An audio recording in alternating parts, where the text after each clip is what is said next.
Então foi. Bem-vindos ao GestorCast, o podcast que fala de negócios, carreira, empreendedorismo, tudo que pode te ajudar e agregar na tua vida profissional e, consequentemente, pessoal. Nós tivemos uma pausa aí, acabamos parando com os episódios, estamos com bastante coisa para fazer, mas vamos organizar para que cada 15 dias tenha um episódio novo para você a partir desse de hoje, que é apenas o nosso terceiro. Hoje eu tenho um convidado bem especial aqui. Nós vamos falar de carreira, porque ele vai contar a história dele, que é uma carreira de sucesso, um negócio que deu certo, uma pessoa que deu certo. E depois nós vamos falar um pouquinho de gestão, de empreendedorismo, as dificuldades dos empreendedores e por aí vai. Então, bem-vindo, Vitor Hadi, ele que é aqui de Vacaria, mas que bem novinho, foi lá para Porto Alegre para fazer essa história dele dar certo. Então, obrigado por estar aqui. Matheus, obrigado pelo convite, participar dessa live do GestorCast, e parabéns pelo teu trabalho. E com relação à minha pessoa, eu estou com 67 anos, sou bacharel em Ciências Contábeis e bacharel em Ciências Jurídicas. Eu tenho especialização em Gestão Empresarial e Perícias e Auditoria. Abri o meu escritório com 21 anos em Cachoeirinha, em 1º de março de 1976. Eu fui embora de Vacaria em 72, com 18 anos de idade. E chegamos para desbravar Porto Alegre, enfim. E abri o próprio negócio, que eu com 21 anos abri o meu escritório. Eu fui com 18, quer dizer, 3 anos após, eu já estava lá em Cachoeirinha, que era uma cidade pequena, hoje já é uma cidade pujante, onde nós abrimos a nossa empresa de escritório de contabilidade na época. Com 21. Com 21 anos. Aí passaram-se os anos e depois eu me formei bacharel em Ciências Contábeis na Unicinos. Aí transformei a empresa, além de contabilidade, em auditoria e perícias judiciais. E desde lá estamos já, que é 46 anos. 46 anos o escritório hoje. Escritório, trabalhando na região. E acompanhando todo o crescimento das empresas, todas as mudanças que houveram em todos esses anos, diversos planos de governo, muitas mudanças tributárias. O meu escritório, para vocês terem uma ideia, do tempo que tu fazia à mão e datilografado. Máquina de escrever. Máquina de escrever. A contabilidade era através de máquina de escrever, como eu fazia quando morava em Vacaria, trabalhava na Coval e na Comercial Rec, quando eu tinha 15, 16, 17 anos. E aquilo foi durante os anos, até que lá pelo ano de, se não me falha a memória, 86, 88, coisa assim, surgiram as máquinas eletrônicas. Que foram os primeiros computadores. Não, eram máquinas eletrônicas que ela tinha um somatório, um anexo dela que somava. Por exemplo, tu fazia uma contabilidade, tu colocava ali uma ficha razão, por exemplo, uma conta caixa, aí tu digitava o nome da conta, tu digitava através do teclado elétrico, e aí colocava se era débito ou crédito e ela somava. Era uma coisa muito louca, era uma barulheira muito grande. Eu, na época, por exemplo, eu tinha quase 30 funcionários. O trabalho era muito grande, porque tudo era manual. E quando surgiu o primeiro computador, aí foi um verdadeiro mistério. As empresas tinham resistência. Eu lembro quando eu comprei o primeiro, um SP16 da Prológica, que era uma empresa brasileira que começou a fazer computadores na mesma época que a Edisa começou em Gravataí. E para tu ter uma ideia, demorava 8 horas para processar uma folha de pagamento de uma empresa de 10 funcionários. Hoje demora quanto tempo para fazer esse trabalho? Segundos. Hoje é uma coisa muito louca. Então a gente tem, quando eu faço alguma palestra sobre a profissão de contador e de perito em faculdade ou em escolas de segundo grau, que a gente explica aquilo, os jovens não sabem nem o que é a máquina de datilografia. Quem dirá o que é uma calculadora daquelas que tu tinha uma alavanca do lado, que tu digitava os números e puxava aquela alavanca, fazia clec. Essa eu nunca vi, eu e acho. ia somando, né? Então eu tenho uma história desde o tempo da Idade da Pedra até hoje. Passei por todas essas mudanças, né? E se tu fosse dizer que as coisas tá tudo muito melhor hoje, falando dessa parte profissional? Com relação ao trabalho em si, claro, é que está melhor. O que está complicado, e faz anos que está complicado, é a questão da tributação. Naquela época você pagava a Previdência, o ICM e o imposto de renda sobre o lucro uma vez por ano. Tu apurava o balanço de todas as empresas, não existia Simples, não existia nada disso aí. Tu apurava o balanço, pagava 25% de imposto de renda no ano seguinte em 9 vezes e encerrava o assunto. E era o ICM todos os meses, o IPI e a Previdência Social. Hoje eu não tinha nada de ICMS, substituição tributária, essas confusões. Nada disso. Era bem mais simples o trabalho para tu apurar e tu tinha mais tempo para fazer isso. Hoje não, é um emaranhado de leis, é um emaranhado de confusão. Se tu não está em dia com o que está acontecendo. Nós estamos conversando aqui, ontem deve ter saído muitas mudanças nos diários oficiais dos estados do Brasil, do próprio governo federal, de mudança de um monte de tributos. Então, nesse delay aí entre o contador ficar sabendo e até ajustar alguma coisa para a empresa, o empresário pode tanto estar perdendo dinheiro como estar fazendo alguma coisa errada. Sim, porque o que acontece? O diário oficial ele sai na noite, né? Por exemplo, saiu ontem à noite. Agora de manhã, a primeira coisa que um contador tem que fazer é olhar as leis que saíram, se houve modificação. E hoje as modificações elas são muito no ICMS, que eles fazem. Exemplo é esse da gasolina. Aí, eles fazem o que bem entendem, é bel prazer. Assim como muda uma alíquota, muda o tipo de substituição tributária. O que é substituição tributária para as pessoas saberem? A substituição tributária é o ICMS que é pago direto na indústria. Tu paga ali, tu apura o produto, já paga o ICM e já vende para o revendedor já com o ICM embutido. Aí aquele revendedor ou aquela loja, ela vai vender o seu produto, se ela pagou a substituição lá na fábrica, ela já não paga ali adiante. É boa a substituição tributária? É bom. Eu considero bom porque é uma tributação única lá na indústria. Ou no atacado, enfim, tem diversas... Depois o revendedor tem só o imposto da venda. Sim, mas aí não paga o ICM sobre aquela venda porque ele já pagou lá no início. Antes. Mas é um emaranhado de leis. Eu sei que hoje o trabalho ele é mais rápido devido aos processamentos, mas ele é muito mais complexo por causa do emaranhado de legislações. Nós temos, para tu ter uma ideia, perto de 3.000 legislações diferentes de ICMS nesse Brasil. Nossa. Tributos federais em torno de 55, 56. Mas fora isso, existe a parte das declarações para a Receita Federal, que tu não imagina o que é. É uma verdadeira loucura. Mas e tu chegou a falar que teve 30 funcionários na época que não tinha... Sim. Hoje eu tenho 8. 8. Então a forma de trabalhar com toda a tecnologia que veio melhorou radicalmente. Mas diminuiu o número de empregos. Porque hoje tu está vendendo aqui na loja, na esquina, esse valor já vai lá para o Cefaz e o contador já está puxando a venda do teu cliente diariamente para o seu sistema. Lá no escritório eu tenho uma funcionária que diariamente a função dela, quando chega no escritório de manhã, é entrar no Cefaz através do nosso sistema, que eu uso o sistema da Domínio, que é um sistema muito bom. Ela já entra para puxar as vendas de todos os clientes do dia anterior. E já vai mantendo atualizado. Então eu já tenho a base de dados atualizada das vendas do cliente. Se ele fez alguma venda com algum código errado, que o sistema dele apurou alguma coisa, a gente já apura que está errado e já faz a correção. Olha aí. Mas tu tem que ter sistema ágil, internet ágil, computador ágil. E voltando ainda um pouquinho na tua história, que eu acho que é bem legal e muita gente pode se identificar e se pega nessa transição.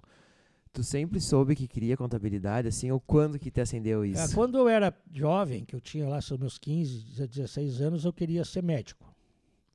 Mas devido às dificuldades financeiras, porque eu vim de uma família muito humilde, como que eu ia fazer uma faculdade de medicina? Para os jovens que vão ouvir o que eu estou dizendo, é o seguinte: quando eu tinha 15 anos, eu fazia 2 cursos.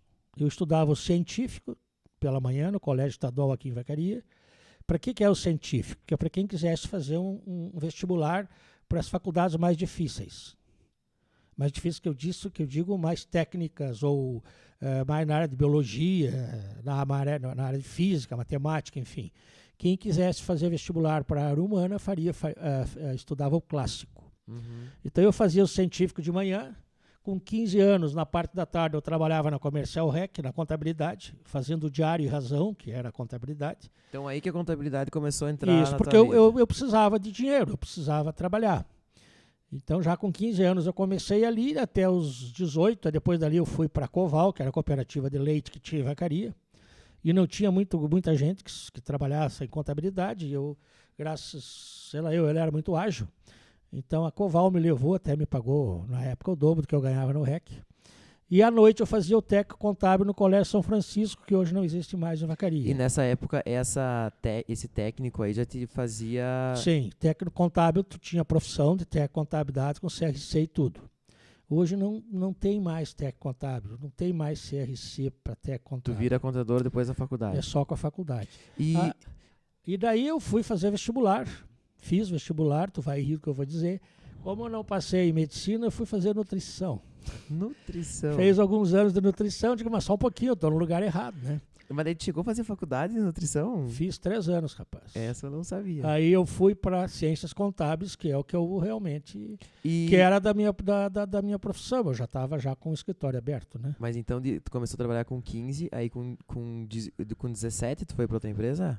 Com 17, 18 eu fui embora para Porto Alegre. E daí tu foi, para ganhar o dobro, tu já foi para tua empresa. E daí Sim. por que esse negócio de ir para Porto Alegre? Assim, o que te acendeu? É que aqui em Vacaria, na época, a gente tinha o sonho de sair e ir para a capital. Até porque eu tive um exemplo na minha casa, o meu irmão, o Antônio, também era contador, é contador, e ele foi jovem para Porto Alegre. E eu tinha ele como uma referência, tenho até hoje como uma referência. E o Tonho foi, o meu outro irmão, o João, também era contador aqui, mas o João não saiu de Vacaria. Como o Tonho saiu e a gente tinha o sonho, eu e meus colegas de segundo grau, a gente ir para Porto Alegre. E a gente, inclusive, vai se reunir agora em outubro para comemorar 50 anos de segundo grau aqui em Vacaria. E era para ir para Porto Alegre, poderia ter ficado aqui e ter sido um grande profissional de sucesso aqui também. Né? E tu foi para lá sem ter nada certo? Sem ter nada certo. Para ficar numa casa da tia? A gente brinca, eu e você, na nossa família, né? Com aquela música do Zezé de Camargo e Luciano, como é que é? No dia que eu saí de casa. No dia que eu saí de casa, aquilo realmente espelha a minha vida. Eu lembro que a minha mãe arrumou a minha mala, aquelas malas de couro, antiga, e a outra mala eu botei livros. Olha aí, levou os livros. E peguei o ônibus às 6 horas da manhã, da Unesul, aqui em Vacaria, e fui a Porto Alegre. Aí fui para casa da minha tia, lá eu dormia numa caminha de abrir, assim, aquelas caminhas antigas que tu abria e fechava. Foi com dinheirinho sobrando? Já um dinheirinho que eu tinha das minhas rescisões. Mas eu cheguei na segunda, na quarta eu já estava trabalhando. No mesmo ramo, demorou 2 dias. Nelson Maltes S.A. Construções. Eu já terça já fui numa agência de emprego, já fui contratado imediatamente. Aí trabalhei na Nelson Maltes S.A. Construções alguns meses, e aí recebi uma proposta para ganhar o triplo na Olvebra. Olvebra é uma empresa que tinha de azeite, de óleo. Um tempo depois. Sim. Deixa eu fazer um parênteses aqui. Tu acha que hoje tu arrumaria um emprego tão rápido, conseguiria uma vaga assim tão rápido? Na área contábil, sim. A área contábil precisa de muita gente com conhecimento. E hoje não é só conhecimento de débito e crédito, tem que ter conhecimento de software. Então tu acha que se correndo atrás tu conseguiria arrumar também? Também. Todo jovem que quiser consegue, porque tem muita oportunidade na área contábil, na área fiscal hoje, então, emprego certo. Eu vejo que é muito mais do correr atrás, porque as oportunidades tem, né? Tem oportunidade, tu tem dificuldade de achar mão de obra para trabalhar em escritório. Todo mundo reclama Aí disso. Aí tu tem que ensinar as pessoas com paciência, porque são diversos sistemas, mas a base deles é a mesma, né? Mas tu tem oportunidade, sim, é só o jovem querer que vê. Eu, por exemplo, naquela época, eu trabalhei em 3 empresas antes de eu abrir meu escritório. E voltando à tua história, então. Por que eu abri o escritório? Quanto tempo depois você abriu o escritório? Quando eu casei com 21 anos. Olha, eu casei... 3 anos depois. Eu casei em dezembro de 75 e eu já era sócio de um escritório de auditoria em Porto Alegre. Que eu e mais 2 colegas que trabalhávamos numa empresa de auditoria antes, resolvemos abrir um escritório lá na Dr. Flores, na frente do Lojas Renner. Aí eu já era sócio daquele escritório. Aí, e trabalhava também, claro, como empregado, as duas coisas? Não, só no meu escritório, no primeiro em Porto Alegre. Eu trabalhei em empresas antes, depois a gente saiu de uma empresa de auditoria, montamos a Audiprol, lá uma empresa de auditoria em Porto Alegre, e casei e fui embora. Quando eu voltei da lua de mel, eu resolvi sair daquela sociedade e abrir em Cachoeirinha, porque um cliente de Cachoeirinha me disse, Vitor, abre aqui, tu é muito jovem e aqui tu vai ter muita oportunidade. Esse cliente é um empresário de sucesso que existe até hoje. Adoro muito ele era dono da Esbardecar. Ele vendeu a empresa e esse é o Reinaldo Bardelotto, de Cachoeirinha, é uma pessoa fenomenal. Aí ele te incentivou a abrir, já foi teu primeiro cliente. E aí ele me indicava os amigos dele, porque ele tinha um atacado. Cachoeirinha era uma cidade muito pequena. E ali a gente começou e estamos lá há 46 anos. Mas o que eu digo para os jovens aqui, oportunidade tem. Hoje eu vejo que com toda a modernidade que tem, os jovens são mais rápidos. É só querer, né? A dificuldade que eu vejo muito no jovem é a vontade. Ansiedade. Vontade tem. Tem que ter muita vontade, mas tem que ser um pouco menos ansioso, entendeu? Esperar. E eu acho que também acontece no mercado. Eu vejo isso muito nos meus clientes, enfim, até quando eu vou contratar pessoas lá para o escritório, aquela questão de as pessoas não ficarem muito tempo nas empresas. Eu tenho pessoal da minha equipe que trabalha comigo há 38 anos, há 35 anos. Nossa. Tem um menino lá que começou com 14 anos. Eu mexo com ele, que ele já está de barba branca e cabelo branco. Ele dá risada, é contador, se for um bom contador. Mas as pessoas não ficam muito nas empresas. Eu, graças a Deus, tenho uma equipe antiga comigo. Tu acha que é um ponto positivo teu lá ter uma equipe de tantos anos assim? É bom, claro, porque o cliente ele conhece o emaranhado de cada cliente, ele sabe como lidar com os clientes. E como é que tu fez eles? Eu vejo que é uma dificuldade de alguns empreendedores. Olha, a gente faz eles... Mas fazer eles ir se adaptando, porque geralmente daí o cara entra na empresa, se acostuma lá a fazer assim, assim, assado. Aí a coisa começa a mudar, o dono tem dificuldade de ir conseguindo atualizar o dia a dia da equipe, porque aquele cara lá está muito acostumado a fazer daquele jeito. No nosso tipo de trabalho, o funcionário ele tem a obrigação de estar se atualizando, porque senão não consegue fazer o trabalho. Parte do departamento pessoal, tu tem que estar atualizadíssimo, apesar do sistema fazer tudo, mas tu tem que saber atender o cliente por telefone, dar aquela consultoria, o cara liga, eu estou com problema, sei lá, meu funcionário caiu, quebrou um dedo, é uma coisa comum. Eu faço seguro acidente de trabalho ou não, enfim, tem N coisas. Mas o funcionário do escritório que atende o cliente na linha de frente, todos os meus atendem, ele tem que estar atualizado. E eu tenho sistemas de atualização, a gente conversa sobre essas coisas. E eles conseguem resolver muita coisa antes de chegar em você? Sem dúvida, muito, quase tudo. Tu quase não precisa atender clientes todo dia? Atendo, claro que sim. Mas a minha equipe, ela resolve praticamente quase tudo. Nessas questões técnicas, muda uma questão de CM. Aí deu lá uma questão no cliente, o cliente liga, o meu pessoal do setor lá de CM já resolve na hora. Não sei na hora. Perde um tempo, aí a gente vai lá, pesquisa, vê se realmente aquilo está de acordo e se dá a resposta. Porque tem coisas que tu não consegue responder na hora, porque a mudança, como eu falei antes, ela é instantânea. Apesar de você ler todas as manhãs tudo que aconteceu, tem que conferir. Tem que estar conferindo. E os sites de consulta tributária são imensos, e, enfim, muitas leis para você atualizar, mas o meu pessoal, eles atendem os clientes e respondem para os clientes tudo aquilo que é necessário. E está ficando muito difícil essas coisas hoje, muito difícil. Antigamente, tu ia registrar uma empresa na junta comercial, tu fazia um contrato, o cara assinava, tu mandava. Hoje não, o cliente tem que fazer o seu senha no GovBR, tem que ter a confiança de mandar a senha para que a gente assine o documento dele, porque tu tem que assinar o documento pela pessoa, né? Então não é qualquer coisa de chegar e dar senha para qualquer um. O GovBR hoje é aquilo que mede a vida de todo mundo. Se tu vai fazer um visto para o exterior, tu tem que ter o teu GovBR, a tua senha, tu tem que entrar lá é a tua vida que tu tem dentro do governo. Agora o governo decretou o número da tua carteira de identidade, o teu CPF. Então as coisas vão cada vez mais fechadas e cada vez mais eletrônicas. O que é bom. Então essa questão de tu dar senha para as pessoas é bem complexo. Imagina, tu vai fazer uma alteração de contrato de uma sociedade. Tu tem tu e teu sócio. Não, nós só vamos mudar o capital.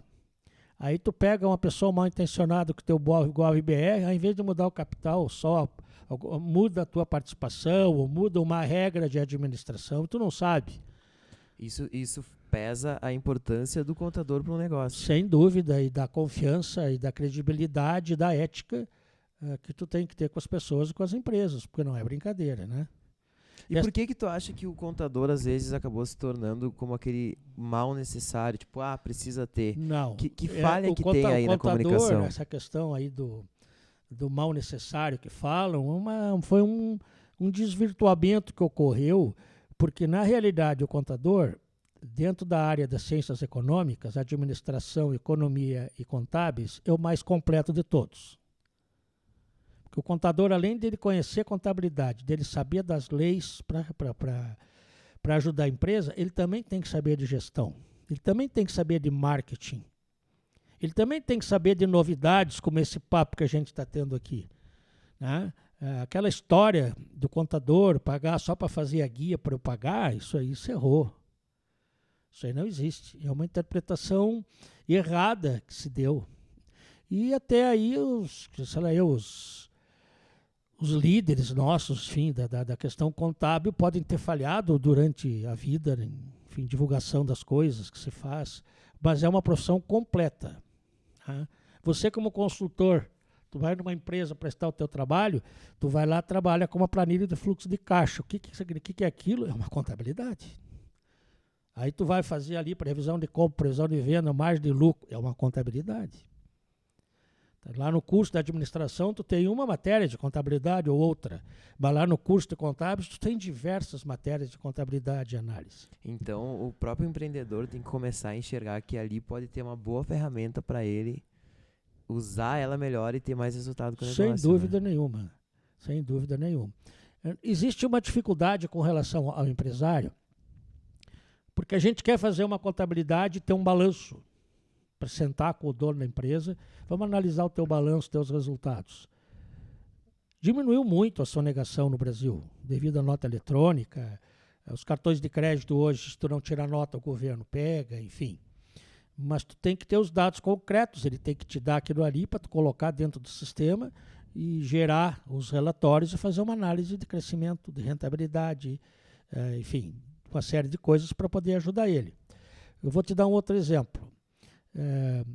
Se os sócios hoje brigam e vão se dividir a sociedade, como que tu vai fazer o valuation, o que é a avaliação da apuração dos haveres do direito dos sócios, se tu não tem uma contabilidade? Aí tu tem que ir atrás dos relatórios gerenciais. Eu até terminei um valuation há poucos dias, mas era uma empresa que tinha contabilidade, já fica mais fácil para tu fazer. Mas se tu pega de uma empresa que não tem contabilidade, aí tu tem que pegar os relatórios gerenciais dos últimos 5 anos, ver a venda real, principalmente daqueles que não registram tudo, a compra real, os custos reais, fixos, variáveis, enfim, apurar os resultados para você poder fazer o valuation, fazer a projeção de rentabilidade futura dos próximos 5 anos, para tu fazer o fluxo de caixa descontado e ver o valor da empresa hoje, porque existe o valor futuro e o valor presente. Aí tu faz o valor presente, apura o patrimônio separado. Patrimônio, o que é? Os bens, imóveis, veículos, e põe na soma esse fluxo de valores caixa a receber, as dívidas que tu tem, e põe ali e faz uma apuração do valor da empresa. Fica algumas coisas fora? Pode ficar. Possíveis passivos trabalhistas, que tu não vai saber se os funcionários vão te colocar na Justiça do Trabalho ou não. Possíveis contingências tributárias, que fiscalização pode ter uma fiscalização futura. Então, na hora de tu apurar o valor de uma empresa, o trabalho ali é grande, e se tu não tem uma contabilidade concreta, a dificuldade realmente é bem extrema para tu fazer. E se tu fosse explicar assim de maneira bem simples e leiga, como é que é esse fluxo de caixa descontado? O fluxo de caixa descontado, ele pega as tuas despesas e as tuas receitas dos últimos 5 anos, e aí você projeta o crescimento futuro, um percentual ano a ano. Por ano. Eu acho, ou o mercado do passado, dos últimos 5 anos, teve um crescimento médio de 2%. Será que nos próximos 5 eu vou ter 2%? Aí tu também tem que ter um pouco de bola de cristal. Não tem só coisas exatas ali no meio. Não tem. Aí tu tem que conhecer um pouco de economia e projetar o futuro. Aí tu coloca lá, 2% ao ano de crescimento operacional, 4% de crescimento bruto. Os custos diretos sobre o negócio. Tu tem a média dos últimos 5 anos, vamos dizer, de 40%. O que poderá ser nos próximos 5 do meu negócio? Tu faz uma interpretação, senta com os diretores da empresa e analisa com eles o negócio. Se é um negócio que tem outros similares no mercado, tu faz o comparativo com os similares para você fazer uma projeção futura. Aí tu faz a projeção de receitas e despesas dos últimos 5 anos, apura a lucratividade dos últimos 5 anos e em cima daquilo sai o valor da empresa. Isso. Então tem várias coisas não exatas Não aí, exatas, né? claro que tem. Exatamente, intangíveis. Muita coisa intangível. Soma o patrimônio, soma mais ou menos o lucro por mês. E se para a galera tentar entender de uma maneira mais fácil, quantas vezes mais ou menos negocia daí uma empresa normal o lucro? Existe uma assim, média de histórica que se fala 5 vezes, mas eu não 5 anos? 5 anos. O lucro anual? Dos 5 anos. Soma os 5 anos e vê o valor da empresa. E vende. Mas eu acho isso uma coisa muito, como é que eu vou dizer, insegura. Poderia ser uma das frentes a ser olhadas, mas no fluxo descontado tu chega nisso também, né? Chega nisso, claro que tu chega nisso. Então uma empresa que lucra 100 mil por ano poderia ser vendida por uns 500 mil. O valor do negócio, mas depois tem o valor do patrimônio, que é separado. E tem outra coisa que é intangível, que é complexo, que é o valor da marca. Sim. Vou te dar um exemplo agora que aconteceu esses dias. Aquela Plub foi com a marca deles para leilão. Foi vendido por menos, parece que R$50 mil. No passado, quem falava em Aplub, tu é um menino, tu não lembra. Era uma empresa gigante na área de seguro, de previdência, que valia milhões. E então, do lado do empreendedor, entendi mais essa parte do intangível da marca, então, do lado do empreendedor que quer comprar um negócio, ele tem que olhar para um negócio que esteja até numa situação, que ele enxergue que está numa situação ruim e que ele consiga ajudar, Sim. que provavelmente ele vai pagar menos. E do lado do empreendedor que quer vender, o ideal é que ele venda esse negócio literalmente no ápice, né? Sim, quando ele está bem. Vender um negócio quando está mal, aí você vai vender uma dívida. Essa questão da avaliação de marca é uma coisa complexa. Eu lembro uma outra marca que alguém comprou aí, até não vou dizer aqui o nome, mas uma marca famosa de loja de calçados. Era uma loucura o que valia aquela loja, o que vendia. Ela foi vendida em leilão. A avaliação dela para efeito de garantias era 5 milhões de dívidas federais. Ela foi vendida por 10 mil. Aí alguém comprou por 10 mil no leilão e está reabrindo a rede de lojas com o mesmo nome. Mas tu olha a diferença. Foi um cara que enxergou que pode ser que nesse problema ele vá se virar uma oportunidade. Sim, mas agora esse caso da Plub, como é uma empresa que até essa semana eu vi as questões do leilão que vieram. Quem vai comprar para reativar este nome vai ser uma dificuldade extrema. Por quê? Porque milhares de pessoas foram prejudicadas. Existiam no passado muitos planos de previdência que quebraram. Teve o Montepio da Família Militar, tu era criança, a Cruz Militar do Brasil, Montepio Nacional dos Bancários. Vem mais essa mancha aí junto. Que quebrou no passado. Então, para tu comprar uma marca dessas que prejudicou milhares de famílias é complicado. Agora, tu pegar uma marca de uma rede de lojas, aí é diferente. A marca tinha um grande valor, todo mundo comprava o produto, tinha qualidade. E parou, aí alguém reativou e vai fazer um marketing em cima para ganhar em cima, né? Legal esse assunto de compra e venda de empresa. E nós agora entrando, eu vou começar a fazer algumas perguntas assim bem pontuais.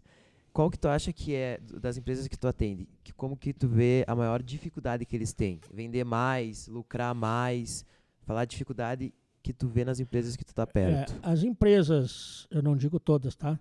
Mas a maioria das pequenas empresas, o que eu vejo como grande dificuldade é a mistura da vida pessoal com a vida empresarial.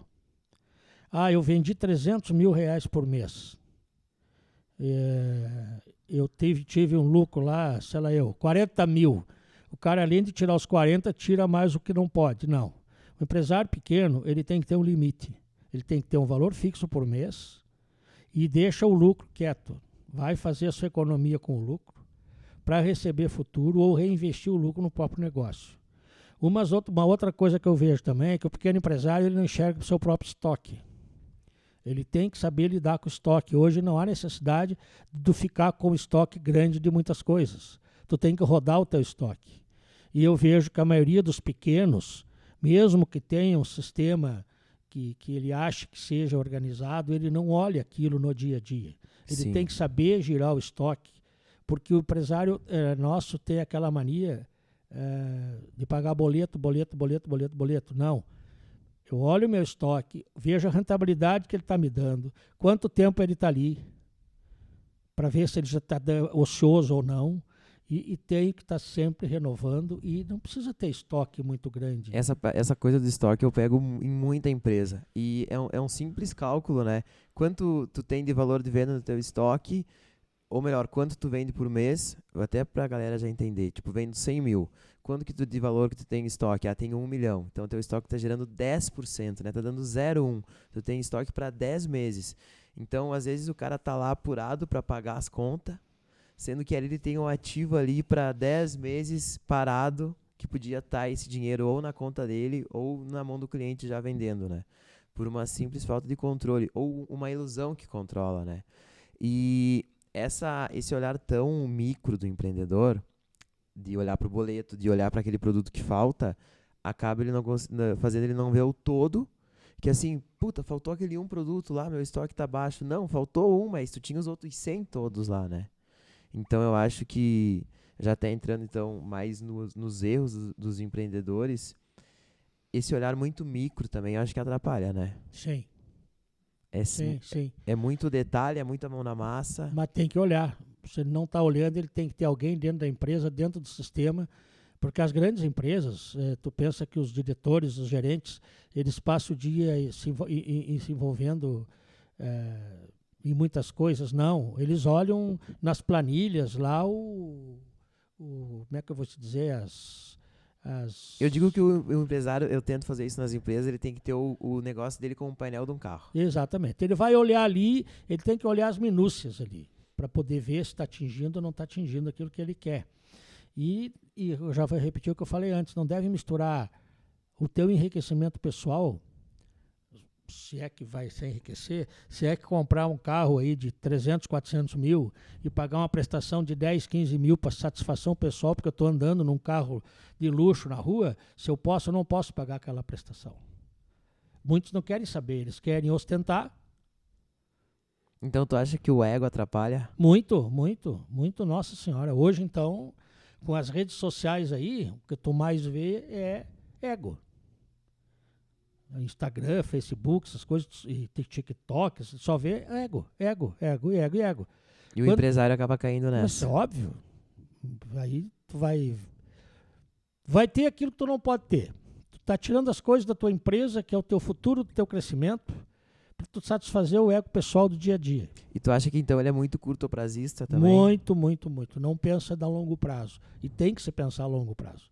Tem que ter um lastro a longo prazo para a tua vida pessoal. Entendeu?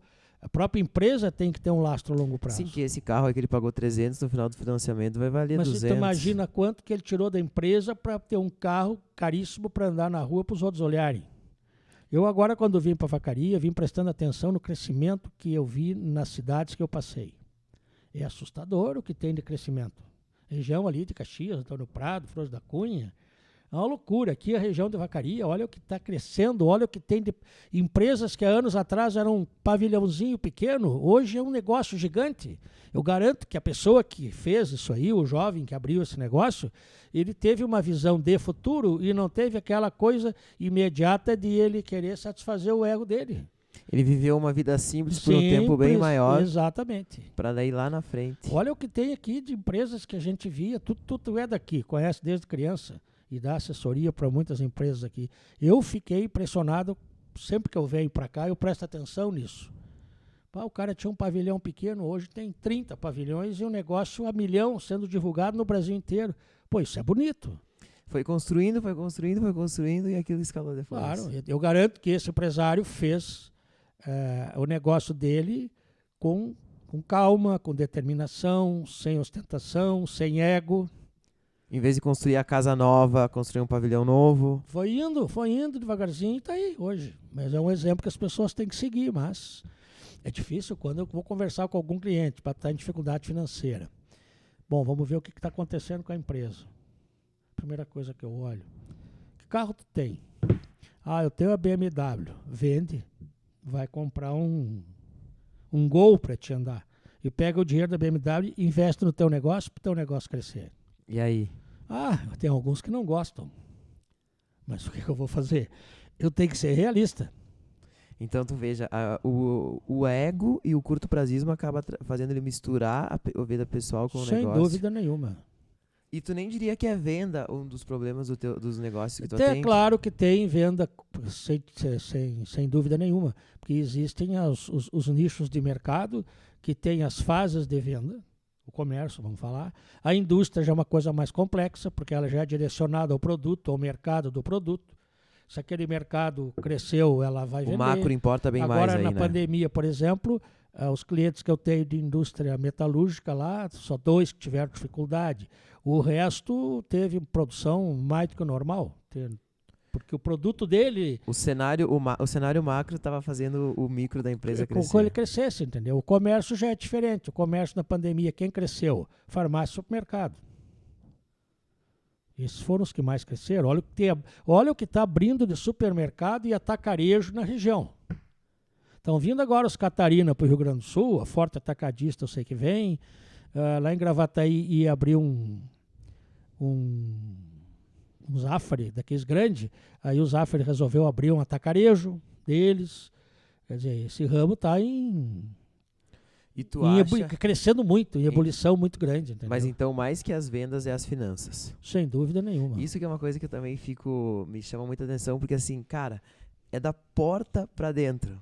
Tá tudo na tua mão ali. 99% das coisas, né? Eu tento trazer a venda também como responsabilidade tua, mas assim, tu depende do mercado e da concorrência. Sem dúvida. Mas agora da porta pra dentro é só cuidar. Não, né? e tu depende do treinamento do teu funcionário na loja, na linha de frente. Aí tu entrar numa loja que tá lá o vendedor, com o ombro caído, parece que tá morrendo. Boa tarde, boa tarde. O que o senhor deseja? Quer dizer, a pessoa sem vontade de te atender. Tu tem que partir do treinamento do teu funcionário, que é a porta de entrada do teu negócio. Ele tem que estar incentivado a vender, ele tem que ter prêmio para vender, ele tem que saber que se ele atingir essa tal meta, ele vai ganhar isso, vai ganhar aquilo, vai ganhar aquele outro. Esse plano de meritocracia, eu falo para as pessoas, eu tenho cada vez mais prova disso. Um dos grandes sucessos que eu tenho para aumentar as vendas do negócio é uma meritocracia bem feita, claríssimo. Assim, ó, equipe de vendas, se tu vender isso, tu ganha tanto. Se tu vender mais isso, a gente bota mais aquilo. Um plano simples com 3, 4 regras. E pronto, chegou. Às vezes faz aumentar 30%, 40%. O vendedor tem que estar ativo, ele tem que estar com vontade de fazer aquilo. E já que tu falou de pessoas, eu sei que tu tem um time há anos, então tu não tá... Tu tem já um comportamento meio estabilizado, assim. Mas o que tu veria hoje, se tu fosse contratar uma pessoa hoje? Que características que tu queria nessa pessoa pro teu time? Primeiro, ela tem que ser integradora. Não pode ser uma pessoa que vai entrar no grupo com, como é que eu vou te dizer? Integradora seria uma boa socialização. Exatamente. Tu tem que respeitar os outros, tu tem que não impor aquilo que tu tá pensando, tu tem que ouvir o que as pessoas dizem, tu tem que se integrar, você tem que... Aquela coisa que existe muito de fofoca, né?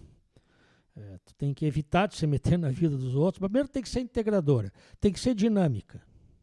Tem que ser dinâmica e tem que ser integradora. E tem que ser rápida.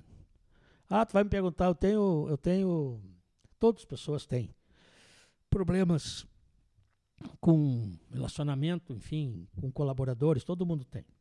Mas tu tem que saber administrar e não prejudicar as pessoas. Quando tu contrata alguém e tu bota num grupo, tu vai acompanhar o que aquela pessoa está fazendo no decorrer do tempo e tem que ver se ela não está criando alguma animosidade no meio do grupo. E tu tem que saber administrar isso. E não é fácil tu administrar isso. Tu acha que uma pessoa que dá resultado, mas que tem esse ponto negativo, pode acabar... Pode acabar com o próprio resultado dela. O próprio resultado dela, aí tu tem que substituir, não tem outro que fazer. É difícil, muito difícil. E da ótica da pessoa que está atrás do emprego, o que tu acha que ela tem que buscar entregar para ela ter sucesso na empresa que ela for trabalhar? ela tem que demonstrar ou entregar a vontade, a dinamicidade, a criatividade. Eu acho que a Quando ela vontade... entra dentro da empresa, ela vê isso aqui, aí chega para o chefe, mas quem sabe a gente muda ou faz assim, quer dizer, levar o interesse para a pessoa que está acima dela, de dar sugestões para melhorar, entendeu? Aquela atividade que ela está fazendo. Tu acha que os problemas que tem dentro de uma empresa, entre líder e liderados, a maioria são problemas mais do líder? Sim, ou da própria equipe? do líder. Eu também acho isso. Tem líder que tem ainda aquele comportamento... E ele culpa a equipe por um pelos problema que é dele. Pelos erros dele. E ele quer uma mudança que nem ele tem. Isso acontece muito e cada vez mais muito. Eu tenho falado muito sobre isso nos posts que eu faço no Instagram e assim, é surreal a identificação, eu acho que muito mais até da parte da equipe. E eu vejo isso quando eu vou para dentro da empresa. O cara quer uma mudança que nem ele exemplifica essa mudança. E ainda falando da parte da equipe, eu vejo que um diferencial é a vontade e a atitude também. Porque o cara tá vendo lá, e daí ele esse que é um ciclo que eu acho que é um ciclo vicioso e que fica muito ruim. Porque assim, daí eu tô vendo as coisas, tenho vontade, mas o meu líder tá ruim nesse quesito, não me dá abertura e tudo mais. Aí o cara desiste meio cedo, o líder acaba nem sabendo que ele tem vontade porque não deu abertura, e daí ele acaba, como ele desiste, ele acaba se tornando uma pessoa ruim, mas daí o líder não chega muito próximo e eles vão nesse ciclo. Acabou daí, é verdade. De repente tu tá perdendo uma bela de uma pessoa. E aí vai 3 anos para um decidir mandar embora ou o outro embora sair. Por isso que é importante conversar sempre. Sempre. Tu mesmo lá com essa equipe de anos, tu troca ideia assim, seguido? Sim, eu chamo o pessoal na minha sala, pro setor, converso o que precisa conversar. E como a gente não tem, por exemplo, muita inovação de ter que estar criando coisas, entendeu? Porque muita coisa do trabalho é aquilo e não pode sair fora daquilo.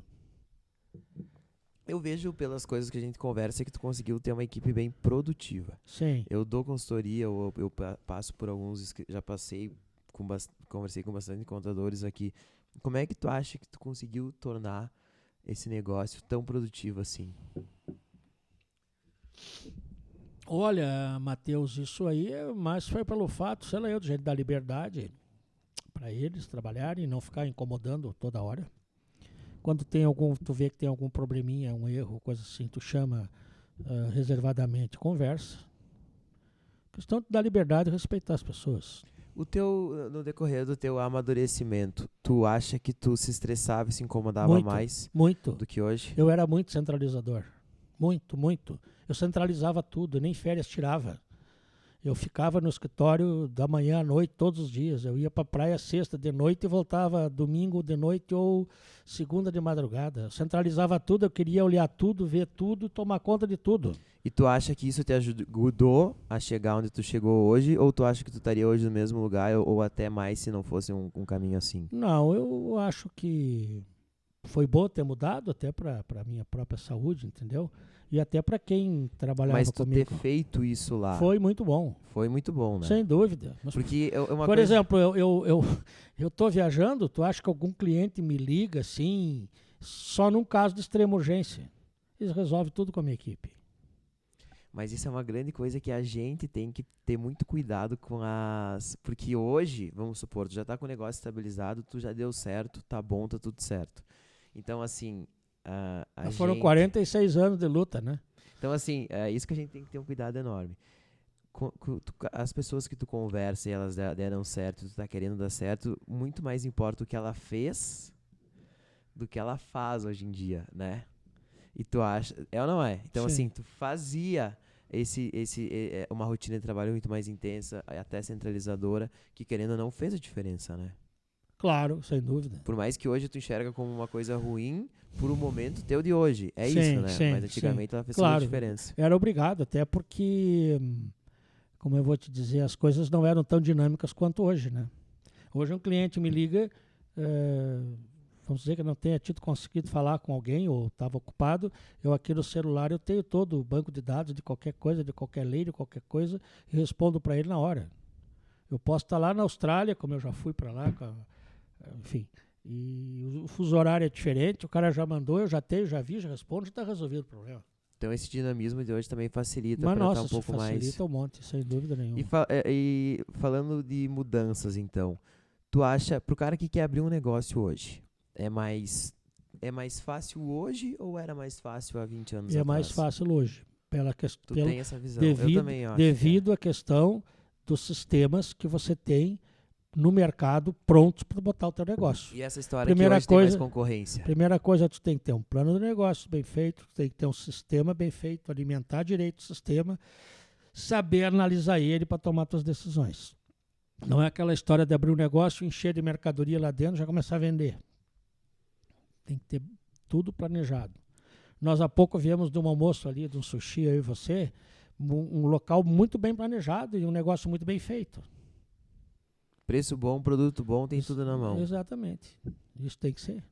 É essa coisa que eu vejo hoje mais fácil nessa questão de organização. No passado, o cara não tinha, alguns tinham as fichas de controle de estoque manual. Alguns tinham, cadê aquelas arquivinhos com as fichinhas de controle de estoque, a camisa G, camisa P, camisa não sei o que, sabe? Que ele anotava tudo que ele vendia à mão e colocava ali. Eu cansei de ter empresas assim. Não, e o cara botava lá, que foi esse cara de 30 anos atrás, que tá fazendo isso até hoje, o mais 50% lá pra mim ter 50% de margem. É isso aí. E via até hoje, né? Só que hoje é bem mais... Hoje o ônus seria a concorrência, né? Sim. Tu tem que acompanhar o teu concorrente. Nós falamos antes em supermercados. Tu olha o que tem de competitividade nessa rama de alimento no preço de um produto. Eu tenho acho que 7 ou 8 vizinhos lá, amigos, que são donos de supermercados. Um tem 2, outro tem 3, outro tem 4, outro tem 5, outro tem 6. Aí eu pergunto, mas como é que tu está vendendo, sei lá essa cerveja a R$3,50, o outro está R$2,90? E aí? A concorrência da compra, porque eles têm a oportunidade de comprar em grande quantidade, porque essas fábricas fazem tudo que tu possa imaginar para dentro do supermercado. E eles trabalham pelos centavos. A briga pelos centavos. Não. Eu acho legal esse negócio da compra, mas eu vejo nas empresas muito que eu passo também, que eles vamos chamar compra de custo direto e até variável. Eles acabam esquecendo muito do fixo e do indireto, né? Sim. Que também aí tu consegue fazer uma manobra gigante. Tu pode ser um cara que compra um produto mal ou pior do que o teu concorrente, mas muitas vezes tu botar esse teu custo fixo, jogar a teu favor, tu consegue ter uma diferença competitiva às vezes maior do que o cara que compra bem, que tá se alavancando, que tá comprando à vista, que tá tendo que comprar um estoque bem maior, botando um dinheiro muito maior, né? Sem dúvida. E a concorrência, olha o ramo de roupa. O diferencial de preço, qualidade, tipo que tem aí. Meu Deus do céu. É um ramo que tem uma margem de lucro alta, muito alta. Ninguém vai vender roupa com menos de 100%. Mas a concorrência é apertada. Mas, nossa senhora. Farmácia já é uma coisa mais complexa, porque ali tu tem diversos tipos de produtos. Tu tem o ético, tu tem o... Como é que eles chamam? O ético é aquele da marca, que te dá uma margem menor. Uhum. Tu tem o genérico, que já te dá uma margem muito maior. Sim. E tu tem o similar, que te dá uma margem muito maior ainda. Aí depende de quem está comprando, quantidade está comprando, é uma selva, selva. E as pessoas pensam, nossa, tem tanta farmácia. A farmácia é a prova de que sempre tem lugar, né? É uma selva, aquilo ali é uma selva. Na hora da compra é que é o segredo do teu negócio. Aí uma farmácia bota ali 80% de desconto. Quem é que vai cair naquela história de 80% de desconto? É 80% em cima de 1.000. 1.000 que ele teve de margem. Bah. E ainda ele está tendo margem, entendeu? Ainda ele está tendo. Mas é uma coisa bem complexa e uns ramos tu tem que estar com lupa ali no teu controle de estoque, no teu dia a dia, né? E fechando mês a mês, né? Porque às vezes o cara tá lá e ele nem sabe quanto ele lucrou. Tem que fechar mês a mês. Aliás, eu se fosse dono de um negócio desses, eu faria um acompanhamento diário disso aí tudo. Mas diariamente. Eu sugiro no máximo semanal também. Tem que olhar aquilo ali diariamente, ver a variação que está acontecendo. Ser proativo no resultado, né? Sem dúvida nenhuma. O dono da empresa tem Tá ali com o computadorzinho na frente e analisando os seus números. E o controle do estoque é uma coisa assim... Mas eu vejo, poucos fazem essa análise, né? Olha, Os que deram certo é porque estão fazendo, né? Até fazem. Mas poderiam fazer mais. E geralmente são os que mais estão dando certo daí, Sem né? dúvida nenhuma. E nessa tua trajetória, teve algum dia, alguma hora muito difícil que tu pensou em desistir? Nunca. Nunca. Nunca pensei em desistir. Nunca Por mais as dificuldades. Nunca cheguei a isso. Nunca. Claro, se tu tá doente, tu não vai poder desistir. Tinha uma família para sustentar. Eu com 43 anos tive um infarto. Mas eu tinha uma equipe trabalhando comigo. Sempre tive. Sempre tive pessoas boas trabalhando comigo. Sempre. Vacilou um ou outro, mas são coisas da vida. Entendeu? Nunca tive roubo, nunca tive traição, assim, de sair dali, enfim. Nunca tive essa ideia, vou parar, cansei. Não. E não vou parar ainda tão cedo, vamos ver até quando, mas por enquanto vou continuando. E criando coisas novas, entendeu? Vamos criando algumas coisas. Esse dia participei de uma feira para ver como é que era. Não conta que tu se formou também esses dias. Não, me formei há um ano bacharel em Ciências Jurídicas. Com quantos anos tu começou a faculdade? De Direito, com 62. Olha aí que exemplo. E agora tem que fazer o AB, né? Vamos estudar aí para fazer em outubro, novembro, nem sei quando vai ser a próxima prova. Para manter a cabeça ocupada. E também, né? E se pegar o AB e for trabalhar também como advogado, não quero nada de conflito. Eu serei um advogado da conciliação. Já como contador, eu sou da conciliação. Quando tem alguma divergência entre sócios, eu sempre procuro apaziguar e tentar ajustar para que não haja dissidências nas coisas. Sempre pela briga. Não adianta ir para briga, não adianta ir para conflito, é só para confusão. E o que tu acha? Esses dias eu estava fazendo uma apuração de haveres de um processo judicial, nem sei quanto tempo a gente está falando, mas já está na hora de terminar. A apuração de haveres de um processo judicial, que a família me contratou, enfim, onde tinham uns herdeiros de um lado do primeiro casamento, uns herdeiros do segundo casamento. Aí fizemos lá a apuração dos haveres, lá as coisas da justiça. Eu procurei fazer com que as partes olhassem aquilo de uma maneira que fosse um todo único. Não adianta eu querer um aqui, o outro querer dois lá. Não, vamos fazer o seguinte, esquece esse um, esquece esse dois. Vamos somar tudo aqui e dividir em 5 partes e parar com essas frescuras de centavinhos aqui, centavinhos ali. Senão perde bem mais tempo. Mas, meu Deus do céu, aí só gasta com advogado, só gasta com justiça, enfim. E no fim todo mundo perde mais. Todo mundo perde e o negócio que tem é que ajustar. Mas o que as pessoas mais querem, eu não sei por que isso, é conflito.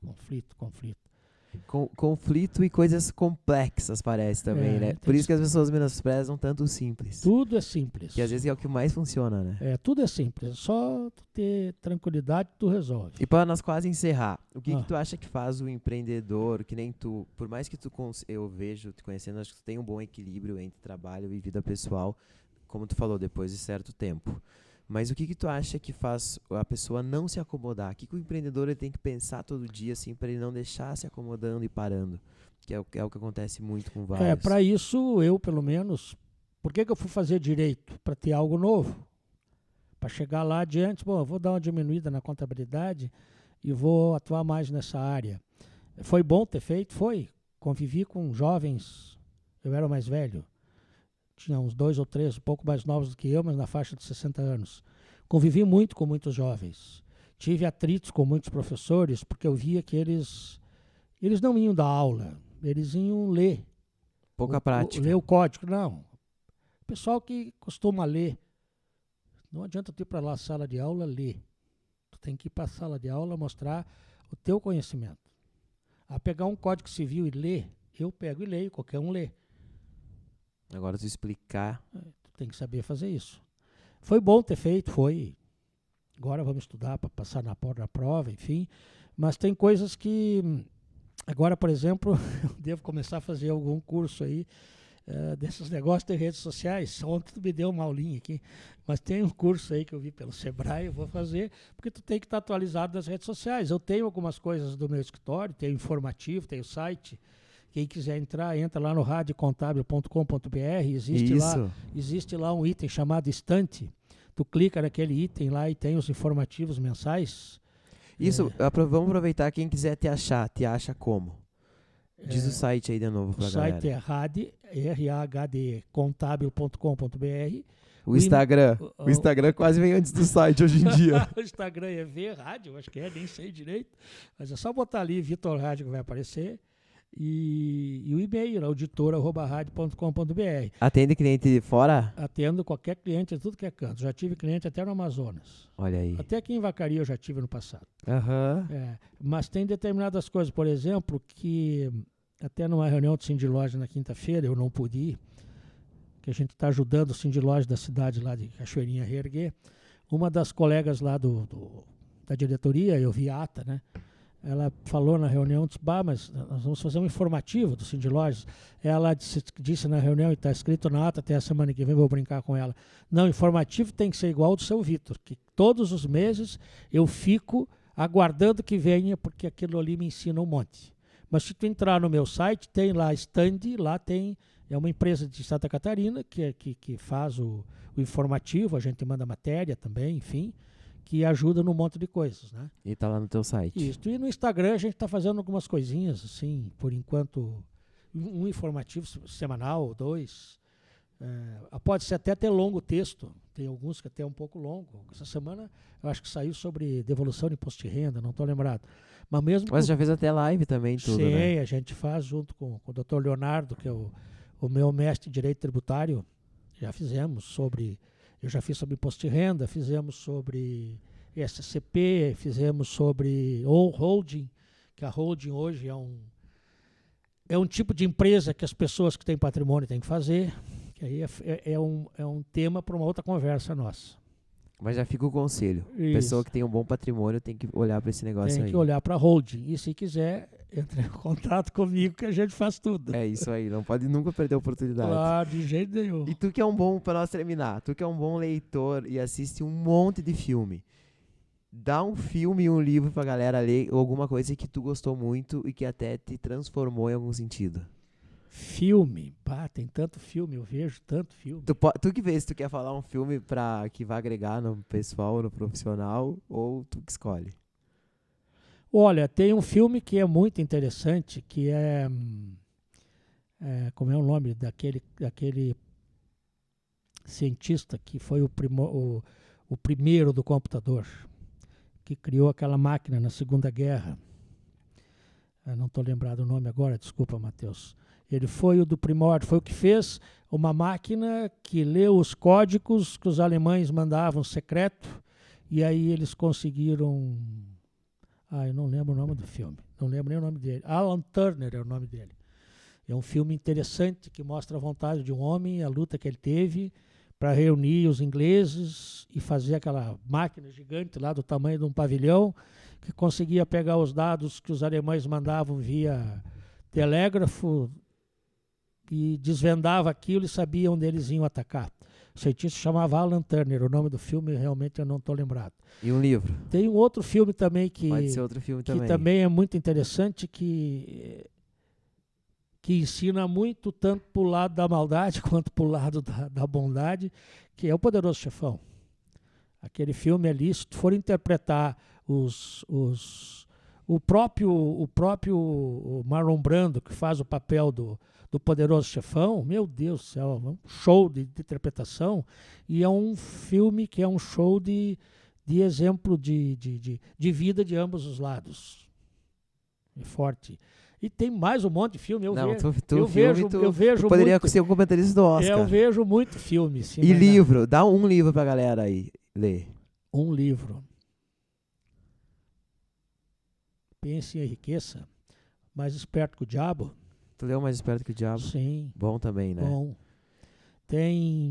Vamos ver, tem mais livros interessantes. Pense e enriqueça e Mais Esperto que o Diabo. Os Também, dois são do Napoleão Hill, né? Sim, do Napoleão Hill.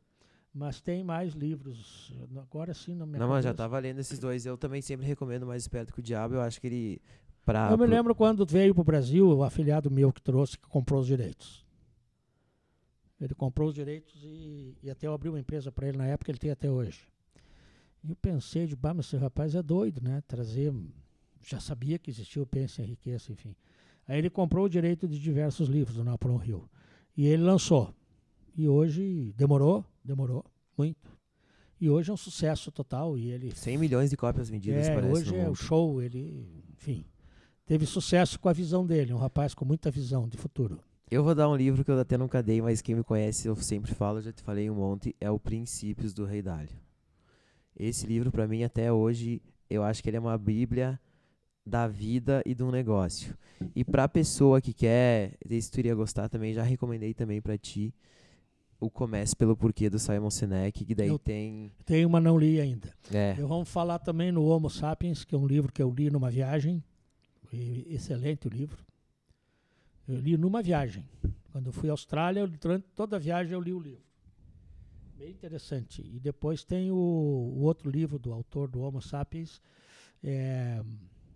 Como é que é? Agora esqueci. Mas boa. também é um livro interessante, bem interessante, bem bom. Beleza, quer deixar algum recado? Não, deixar o recado para os jovens aí que porventura vão ouvir isso aí que a gente conversou, que persistam, planejem, cuidem muito dos seus gastos de vida pessoal, tenham controle das suas coisas e sejam organizados. Boa. Aí tu vai conseguir O que tu quer da atingir os vida? teus objetivos. Bom, E legal. tem uma coisa que eu fico um pouco triste de ver hoje, mas não tem como voltar atrás, é as maledicências das redes sociais. Tem que ter um filtro ali, né? As pessoas tinham que ser mais respeitosas nas redes sociais e menos e ostentar menos nas redes sociais. Tu vê, a maioria hoje é ostentação e maledicências, mas O palco que tá ali é bem diferente são do que coisas tem atrás, do ser né? humano que acho que nunca o ser humano vai ajustar essas coisas. Mas é isso aí.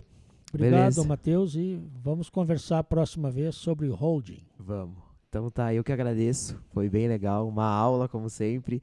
Espero que vocês tenham gostado e até o próximo GestorCast. Se tudo der certo, daqui 15 dias. Valeu!